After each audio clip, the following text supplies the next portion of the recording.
حضرت علی رضی اللہ عنہ نے فرمایا، جب کبھی تمہیں اپنے رزق میں کمی نظر آنے لگے تو کچھ مال اللہ کو دے کر اللہ کے ساتھ تجارت کر لیا کرو۔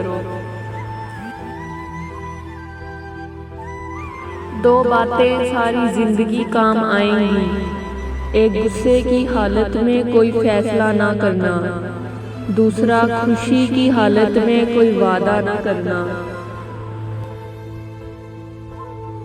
اپنوں کو اپنے ہونے کا احساس دلاتے رہیں، ورنہ وقت آپ کے اپنوں کو آپ کے بنا جینا سکھا دے گا۔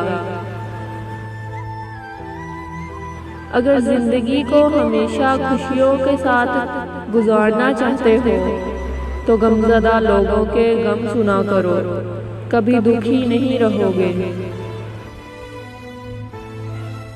جب میں دسترخوان پر دو رنگ کے کھانے دیکھتا ہوں تو لرز جاتا ہوں کہ آج پھر کسی کا حق مارا گیا ہے۔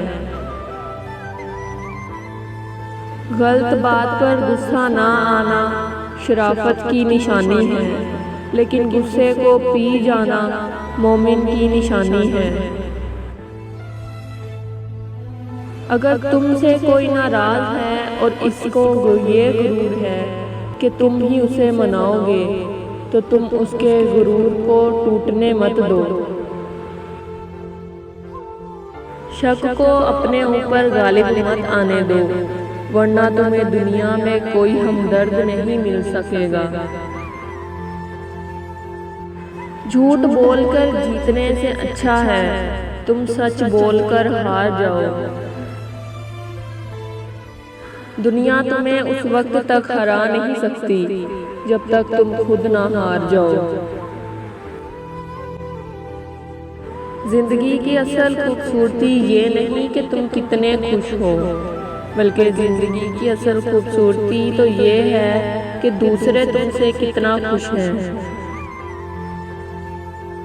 اچھا دوست ہاتھ اور آنکھ کی طرح ہوتا ہے، جب ہاتھ کو درد ہوتا ہے تو آنکھ روتی ہے، اور جب آنکھ روتی ہے تو ہاتھ آنسو صاف کرتا ہے۔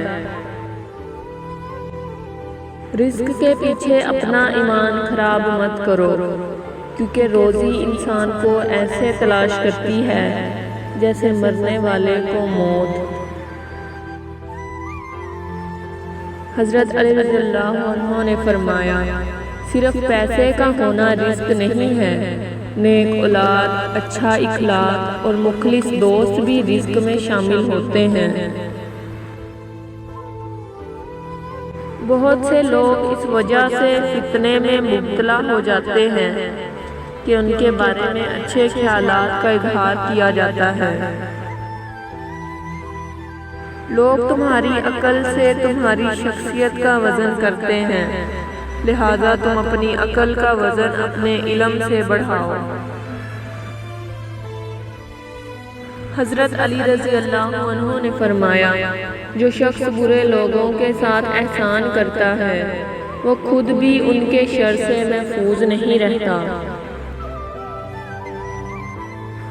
جو شخص اپنے نفس کی حقیقت سے ناواقف رہتا ہے وہ اپنی حالت کی اصلاح سے بے نیاز رہتا ہے۔